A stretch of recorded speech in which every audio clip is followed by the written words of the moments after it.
guys! So ngayon, tayo ay mag-vlog sa betta fish ko. Apat pala ang betta fish ko. Yung isa female, 3 lalaki. Tara guys, tignan natin. Dito na tayo. Okay, tignan muna natin ito. Ito ang bago nating betta.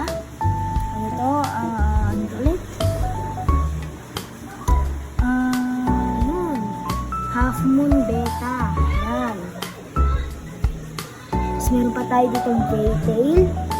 Yan. Thailand import. Ito ang pinakapaborito ko sa lahat. Yan. Meron tayo crown tail. Madumi lang. Kita nyo, oh. Ayan, black orchid. Ginugroom natin. Yan. Tapos ito pala guys, show ko sa inyo, magkasama to, gapi tapos PKB and pinag-breed ko. Yung kulay blue na yan, ayan yung map, hide map. Kasi, konti lang yung malaman. Pwede na yan taguan. Acrylic yan. Kaya hindi yan na ano,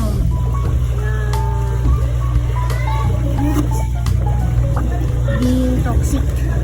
Ito pa oh, may ginawa kong DIY na sponge.